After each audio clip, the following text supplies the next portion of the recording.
Theodore Gray's My First Elements. Where is helium? In the sun that shines, in the stars at night, inside of these balloons. Helium is what makes the balloons float in the air because helium is lighter than air. Helium is produced in stars through a process called nuclear fusion, where hydrogen becomes helium. And helium is a noble gas, which makes it glow.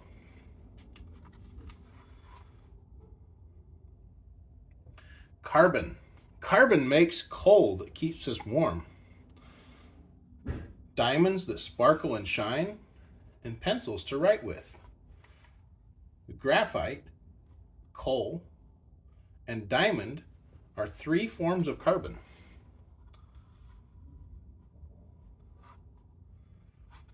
Oxygen is in the air that we breathe. It's also in many other things. It's in rocks and trees and people and water. Oxygen is in a lot of things. This is what liquid oxygen looks like.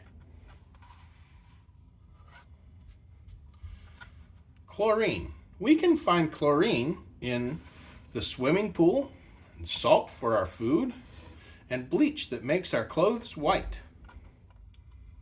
This is chlorine gas in an ampule.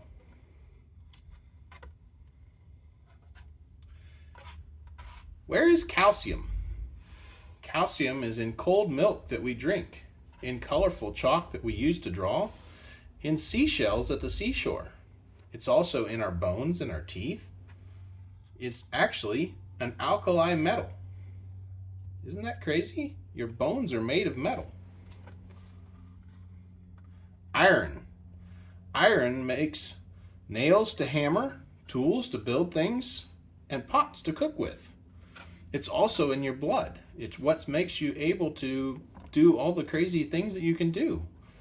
Like, it's what makes your blood red. It's what moves oxygen and carbon dioxide from outside in the air into your muscles and back. Copper. We can find copper in pipes for water, old pennies from many years ago, and wires that make the lights turn on. Iodine. Where is iodine? In seaweed from the ocean, potatoes and spinach, and medicine to chase away germs. Iodine is very important. You need iodine for your glands in your body, and that's why we put iodine in our salt. Gold is used to make circuits for computers. That's because gold is the most noble of all metals. It does not corrode easily, and so it conducts electricity for a long time. Jewelry and other pretty things, and electric connectors, because it doesn't corrode.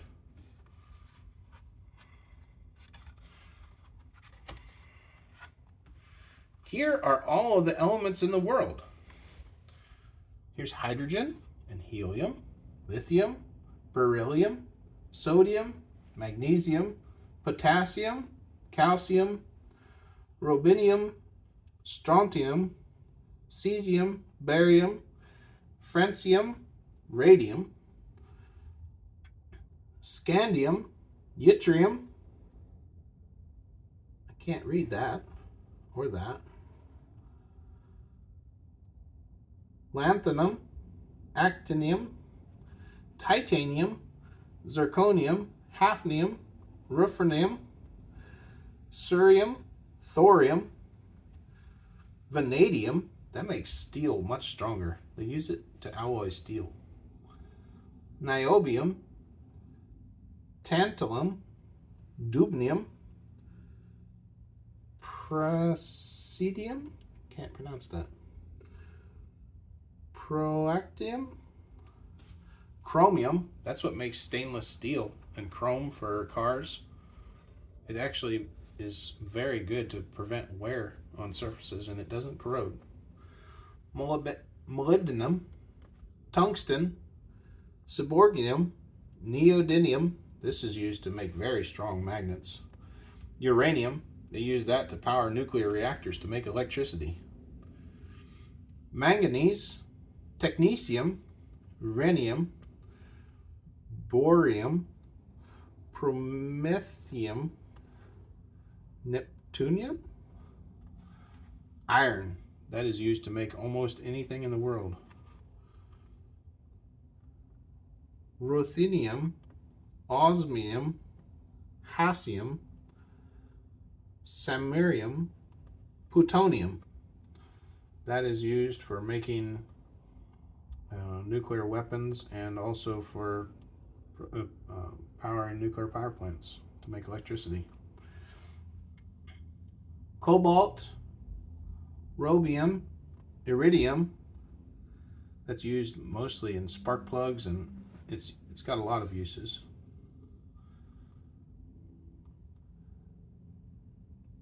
I can't pronounce that. I don't know. Europium, americium, nickel.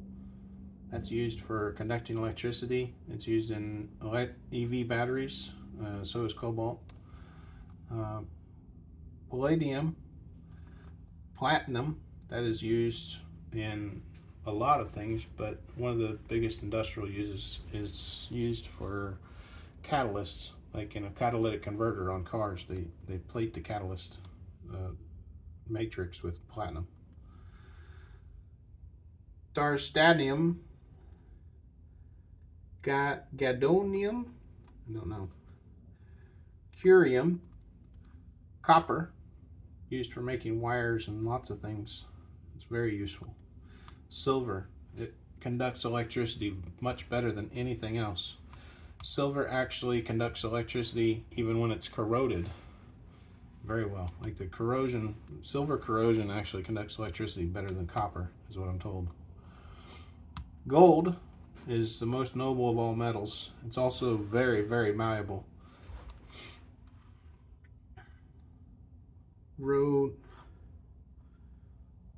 Rhodgentium? I can't pronounce it. I don't know what it's used for.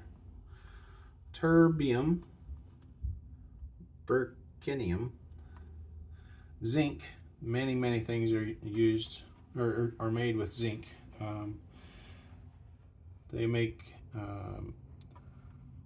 anodes out of zinc for use in water heaters and on ships to prevent corrosion. It corrodes easier than other metals, so it's a sacrificial anode. It's used in die casting to make many metal parts that people use on a regular basis. Cadmium. I don't remember what they use cadmium for, but I'm sure it has a lot of uses. Mercury. Still used as an alloy, but it's not used much anymore directly, as it used to be used for metal switches that engage when they're tipped. It used to be used in thermometers, and I think there was electric lighting that used mercury also. Copernicium. I don't know. It's radioactive. Dysprosium, californium,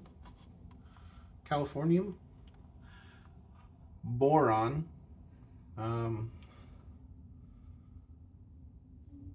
It's used, I think, mostly like in alloying in glass. I can't remember for sure all the things that they use it for, but it's very common in industry. Aluminium, that's used in the United States, people commonly call it aluminum, but on the periodic table we call it aluminium. Its spelling is actually different, but it's used commonly for producing engine blocks and cylinder heads and structural metals. Most road signs are made of aluminum. A lot of airplanes are made of aluminum.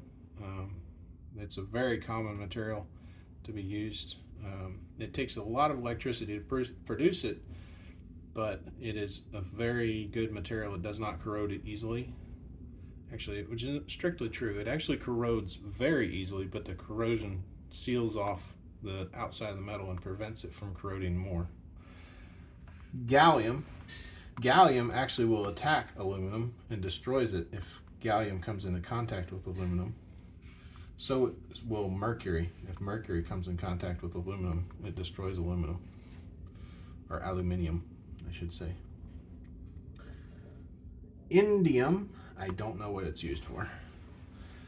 Thallium, nihornium, holmium, einsteinium, carbon. Carbon is used for many things. It's actually carbon is in almost every living organism on the planet, including you and me. Silicon, used for computer chips and things like that. I don't remember all the different things they use silicon for, but it's a mineral.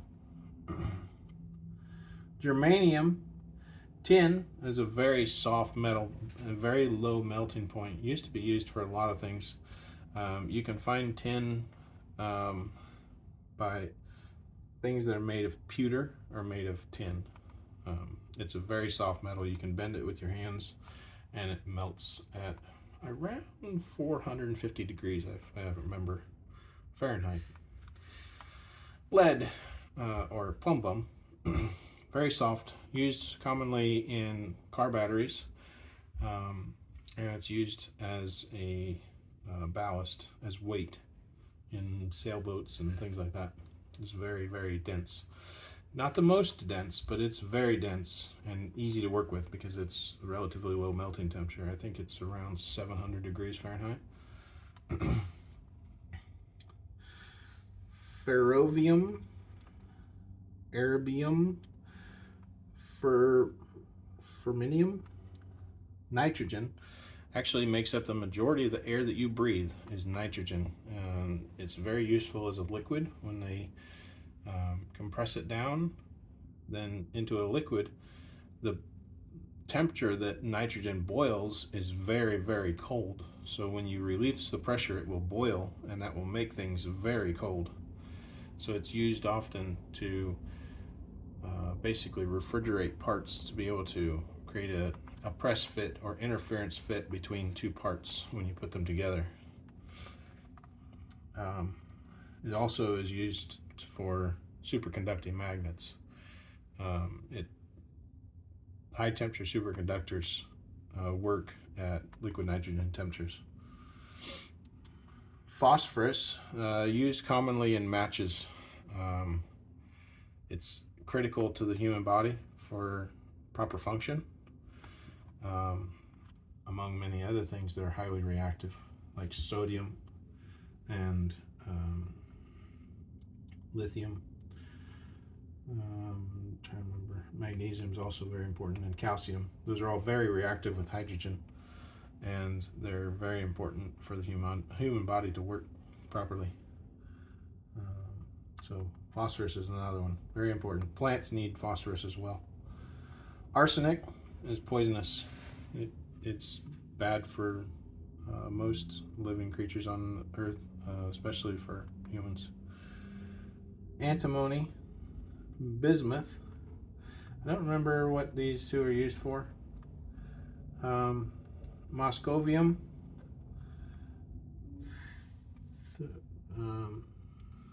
tholium, I don't know. Mendelevium. Mendeleev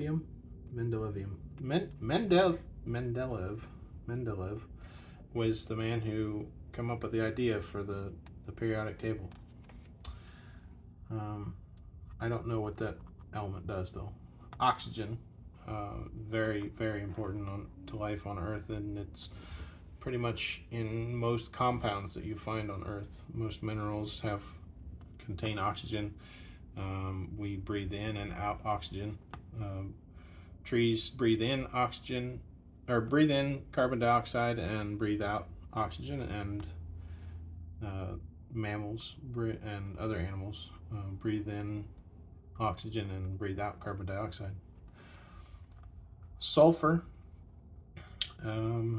starting to get more uses for sulfur. It's generally a byproduct in a lot of industry. It's very common on Earth, and it gets combined into a lot of compounds. But sulfur is starting to get used in batteries. Actually, there's a new battery chemistry that uses sulfur. Selenium. The only thing I can remember selenium is used for is in dandruff hair shampoos, like to prevent dandruff. I know that selenium is used in them, but I don't remember what else it's used for. Tellurium, I don't know of anything it's used for, but I'm sure there's something. Polonium, there again, I don't know. It's apparently radioactive. Livermorium, ytterbium was discovered in Ytterby, I think it was called, the name of the town, and it was one of the first elements discovered, if I remember correctly. I can't remember for sure, but it was discovered in Ytterby. That's why it's called ytterbium. Nobelium, fluorine. Fluorine gas, I want to say it's poisonous, but I'm not sure. I don't know what it's used for really. Chlorine is used in a lot of things. Like you find chlorine gas is actually not good for you to breathe. It's highly oxidative. It actually will corrode things when it comes in contact with them. But chlorine is used in water to sterilize it, to kill bacteria. It's in low concentrations in water. It's generally not bad for you, but if it gets too high concentration, it's not good for you. They use chlorine to make your clothes white, and it's also like sodium chloride or potassium chloride are commonly used as table salt. Bromine is, if I remember correctly, very, very dangerous. It's actually very hard to contain because most things that it comes in contact with, it will actually degrade or destroy them. Iodine, very important for your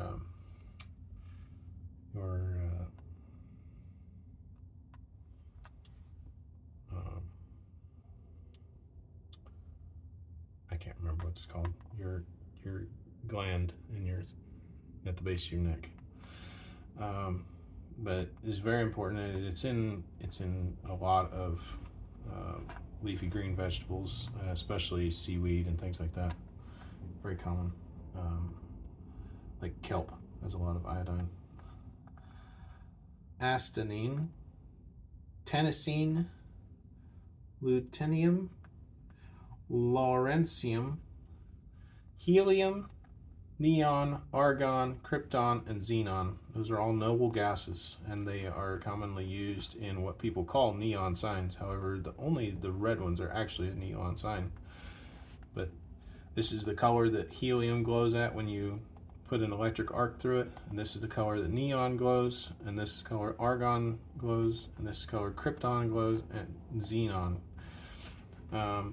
Helium is commonly used in welding. It's used as a welding gas to increase the heat and penetration of welding aluminum.